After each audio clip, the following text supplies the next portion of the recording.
नमस्कार, जस्ट ज्ञान में आप सभी का स्वागत है। आज हम आपके सामने क्लास 7th का चैप्टर नंबर 3 जो कि महाभारत बाल महाभारत कथा से लिया गया है, उसे लेकर आज इस वीडियो में आए हैं। और उस चैप्टर का नाम है भीष्म प्रतिज्ञा। अब इस चैप्टर को शुरू करने से पहले हम उसके पहली कहानी क्या है उसको पहले हम जान लेते हैं। पहली कहानी में उसके दे रखा था कि कहानी कुछ इस प्रकार से है। राजा शांतनु हैं जो कि एक हस्तिनापुर के राजा हैं और उनका विवाह गंगा से हो गया। लेकिन गंगा ने उनसे तभी विवाह करा जब उन्होंने एक शर्त रखी थी। उनकी शर्त थी कि राजा शांतनु कभी उनसे कोई प्रश्न नहीं करेंगे। वह गंगा अपने 7 पुत्रों को गंगा ने नदी में बहा दिया। इसे देखकर राजा शांतनु से रहा नहीं गया और उन्होंने प्रश्न कर दिया कि तुम ऐसा क्यों करती हो। गंगा बोली कि अब आपने शर्त को तोड़ दिया है, अब मैं आपके पास नहीं रह सकती और इस 8वें पुत्र को मैं अपने साथ लेके जा रही हूँ। उस 8वें पुत्र का नाम देवव्रत था। जब गंगा उन्हें अपने साथ लेकर चलेगी तो उन्हें विद्या से परिपूर्ण करने के बाद शांतनु को वापस कर दिया। शांतनु को वापस करते समय उन्होंने यह कहा कि यह हर विद्या में निपुण है और इसका नाम देवव्रत है। देवव्रत को पाकर शांतनु बहुत प्रसन्न हुए और उनकी खुशी का ठिकाना नहीं रहा। उससे आगे वाली जो पाठ है उसकी कहानी कुछ इस प्रकार से है। तेजस्वी पुत्र को पाकर राजा प्रफुल्लित मन से नगर को लौटा और देवव्रत राजकुमार के पद को सुशोभित करने लगे। 4 वर्ष और बीत गए। एक दिन राजा शांतनु यमुना तट की ओर घूमने गए तो वहां अप्सरा से सुंदर एक तरुणी खड़ी दिखाई दी। तरुणी का नाम सत्यवती था। गंगा के वियोग के कारण राजा के मन में जो विराग छाया हुआ था वह उस तरुणी को देखते ही विलीन हो गया। उस सुंदरी को अपनी पत्नी बनाने की इच्छा उनके मन में बलवती हो उठी और उन्होंने सत्यवती से प्रेम याचना की। सत्यवती बोली, मेरे पिता मल्लाह के सरदार हैं, पहले उनकी अनुमति ले लीजिए, फिर मैं आपकी पत्नी बनने को तैयार हूँ। राजा शांतनु ने जब अपनी इच्छा उन पर प्रकट की तो केवटराज ने कहा कि आपको मुझे एक वचन देना पड़ेगा। राजा ने कहा, जो मांगोगे दूंगा, यदि वह मेरे लिए अनुचित ना हो। केवटराज बोले, आपके बाद हस्तिनापुर के राज सिंहासन पर मेरी बेटी का पुत्र बैठेगा। इस बात का आप मुझे वचन दे सकते हैं। केवटराज की शर्त राजा शांतनु को नगवारा लगी। गंगासुत को छोड़कर अन्य किसी को राजगद्दी पर बिठाने की कल्पना तक उनसे न हो सकी। निराशा और उद्विग्न के मन से वह नगर की ओर लौट गए। किसी से कुछ कह भी न सके, पर चिंता उनके मन को कीड़े की तरह कुतर कुतर कर खाने लगी। देवव्रत ने देखा कि उनके पिता के मन में कोई ना कोई व्यथा समाई हुई है। एक दिन उसने शांतनु से पूछा, पिताजी, संसार का कोई भी सुख ऐसा नहीं है जो आपको प्राप्त न हो, फिर भी इधर कुछ दिनों से आप दुखी दिखाई दे रहे हैं, आपको इस बात की चिंता है? यद्यपि शांतनु ने गोलमोल बातें बताई, फिर भी कुशाग्र बुद्धि देवव्रत को बात समझते देर न लगी। उन्होंने राजा के सारथी से पूछताछ करके उस दिन केवटराज से यमुना नदी के किनारे जो कुछ बातें हुई थी उनका पता लगा लिया। पिता के मन की व्यथा जानकर देवव्रत सीधे केवटराज के पास गए और उनसे कहा कि वह अपनी पुत्री सत्यवती का विवाह राजा शांतनु से कर दे।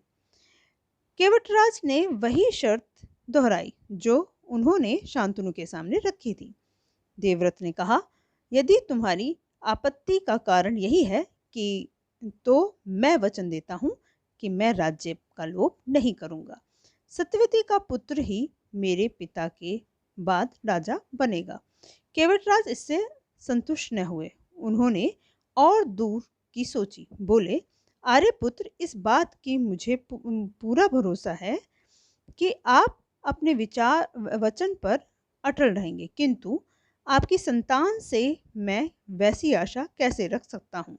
आप जैसे वीर का पुत्र भी तो वीर ही होगा।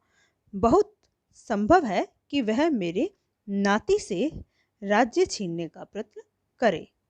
इसके लिए आपके पास क्या उत्तर है?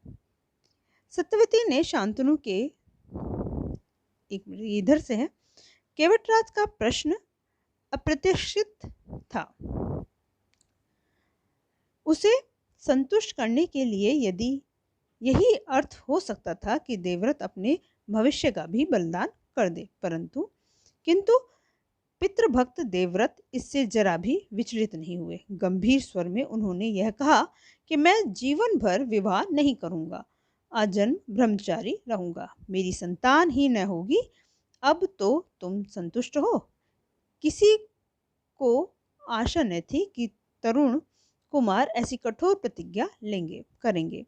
देवव्रत ने भयंकर प्रतिज्ञा की थी, इसीलिए उस दिन से उनका नाम ही भीष्म पड़ गया। केवटराज ने सानंद अपनी पुत्री को देवव्रत के साथ विदा किया। सत्यवती से शांतनु के 2 पुत्र हुए, चित्रांगद और विचित्रवीर। यही क्वेश्चंस आते हैं कि सत्यवती के कितने पुत्र हुए थे और देवव्रत ने क्या प्रतिज्ञा ली थी, भीष्म पितामह भीष्म नाम उन्हें क्यों पड़ा, ऐसे क्वेश्चन आते हैं। शांतनु के देहावास पर चित्रांगद हस्तिनापुर के सिंहासन पर बैठे और उनके युद्ध में मारे जाने पर विचित्रवीर की 2 रानियां थीं, अंबिका और अंबालिका।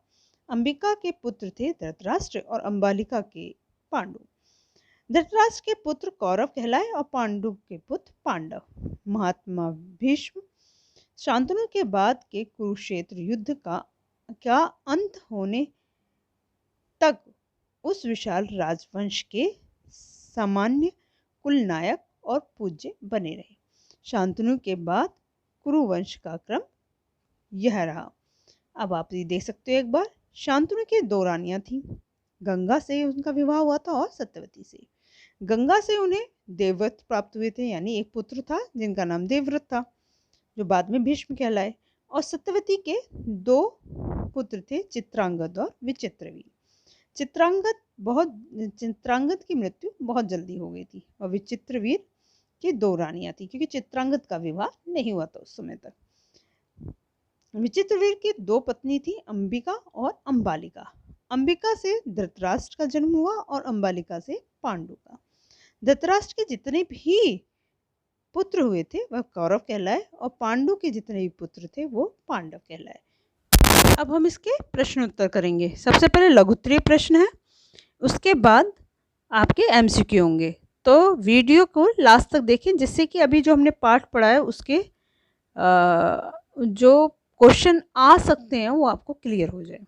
देखिए, सत्यवती कौन थी और राजा शांतनु ने उसे कहाँ देखा था? सत्यवती केवटों के सरदार की पुत्री और राजा शांतनु की दूसरी पत्नी थी। राजा शांतनु ने उसे यमुना तट पर देखा था। तो ध्यान रखिए, गंगा को गंगा तट पे और सत्यवती को यमुना तट पे देखा था। सेकंड क्वेश्चन है, महाराज शांतनु की प्रेम याचना पर सत्यवती ने उनसे क्या कहा? उत्तर, महाराज शांतनु की प्रेम याचना पर सत्यवती ने उनसे कहा था कि मेरे पिताजी केवटों के सरदार हैं, पहले आप उनसे अनुमति लें, फिर मैं आपकी पत्नी बनने को तैयार हूँ। थर्ड क्वेश्चन है, केवटराज ने शांतनु से क्या कहा? तो उत्तर, अपनी पुत्री सत्यवती के विवाह का प्रस्ताव सुनकर केवटराज ने महाराज शांतनु से कहा कि उनके बाद हस्तिनापुर के राज सिंहासन पर सत्यवती का पुत्र बैठेगा, इस बात का वे वचन दें। फोर्थ क्वेश्चन है, राजा शांतनु की दुविधा क्या थी?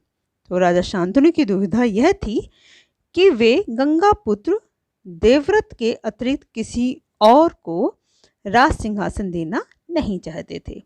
क्वेश्चन नंबर 5, देवव्रत को पिता के दुख का पता कैसे चला? राजा शांतनु को निराश और चिंताग्रस्त देखकर देवव्रत को उनके दुख का पता चला। प्रश्न नंबर 6, देवव्रत के आश्वासन पर भी केवटराज सत्यवती के विवाह के लिए राजी क्यों नहीं हुए? उत्तर, केवटराज को डर था कि देवव्रत जैसे वीर का पुत्र भी वीर ही होगा और भविष्य में वह उनके नाती से राज्य छीन लेगा। यह सोचकर देवव्रत के आश्वासन देने पर भी केवटराज सत्यवती के विवाह के लिए राजी नहीं हुए। प्रश्न नंबर 7, शांतनु के बाद राजगद्दी या राज सिंहासन किसे दिया गया? शांतनु के बाद राज सिंहासन सत्यवती के पुत्र चित्रांगद को दिया गया। अब आपके एमसीक्यू है। एमसीक्यू कुछ इस प्रकार से हैं। सत्यवती ने शांतनु को विवाह हेतु किसकी अनुमति लेने को कहा? तो किसकी? उनके पिता की या उनके भाई की या उनके माँ की या उनके दादा की? तो जो अनुमति के लिए बोला था वो थे उनके पिता। नेक्स्ट क्वेश्चन है, आजीवन ब्रह्मचारी रहने की प्रतिज्ञा किसने ली थी? तो देवव्रत ने, शांतनु ने, चित्रांगद ने, विचित्रवीर ने? देवव्रत ने। केवटराज ने देवव्रत के समक्ष विवाह के प्रमुख शर्त क्या रखी? शांतनु के बाद राजगद्दी देवव्रत को मिले, शांतनु के बाद राजगद्दी केवटराज को मिले, शांतनु के बाद राजगद्दी सत्यवती के पुत्र को मिले, या शांतनु के बाद राजगद्दी दान में दे दी जाए। तो उन्होंने शर्त रखी थी कि शांतनु के बाद राजगद्दी सत्यवती के पुत्र को मिले, यानी आंसर होगा गा। तो अब नेक्स्ट क्वेश्चन है, शांतनु के पश्चात सिंहासन हस्तिनापुर के सिंहासन पर कौन बैठे? देवव्रत या शांतनु के पुत्र चित्रांगद? तो शांतनु के पुत्र चित्रांगद बैठे थे, क्योंकि देवव्रत ने तो प्रतिज्ञा ले ली थी कि वह सिंहासन पर नहीं बैठेंगे। अब नेक्स्ट क्वेश्चन है आपका, राजा शांतनु ने यमुना के तट पर किस स्त्री को देखा? गंगा को, सत्यवती को, सूर्यवती को या फिर गंगवती को? तो मैंने आपको बताया था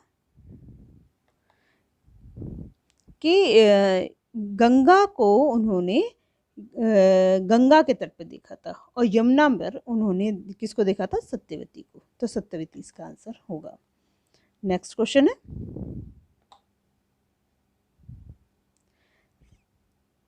सत्यवती के पिता कौन थे? सत्य, यहाँ पर यह आना चाहिए, ठीक, यहाँ यह आएगा। सत्यवती के पिता कौन थे?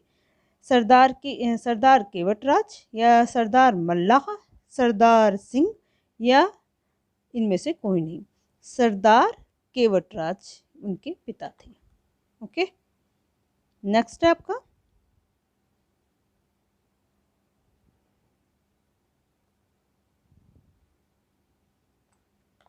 देवव्रत का नाम भीष्म क्यों पड़ा? क्योंकि सत्यवती ने यह नाम रखा था क्योंकि देवव्रत ने भीष्म प्रतिज्ञा ली थी। तो ये दो दे रखे हैं, तो इसका खा आंसर सही होगा, क्योंकि देवव्रत ने भीष्म प्रतिज्ञा ली थी। ठीक है, तो इसका आंसर होगा खा। नेक्स्ट क्वेश्चन है, सत्यवती के कितने पुत्र थे? 1, 2 या 3?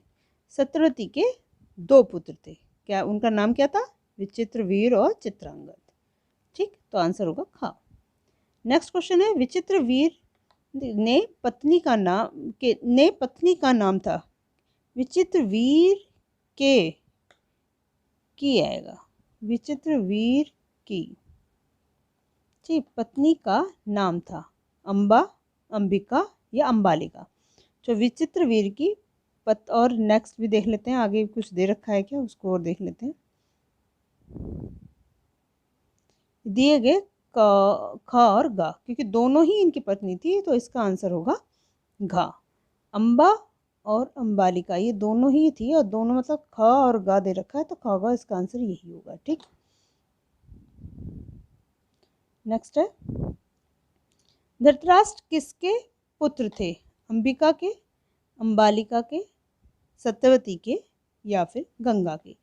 तो धृतराष्ट्र अंबिका के पुत्र थे, तो अंबिका यानी का, क्योंकि अंबिका अंबालिका से बड़ी थी और वो धृतराष्ट्र के पुत्र भी अपने इनके सबसे बड़े पुत्र थे। ठीक है, और उनसे बड़े थे देवव्रत, शांतनु के जो बड़े सबसे बड़े पुत्र देवव्रत थे, लेकिन उन्होंने तो विवाह का प्रस्ताव ही, मतलब विवाह के लिए प्रतिज्ञा ही ले ली थी कि वो विवाह नहीं करेंगे।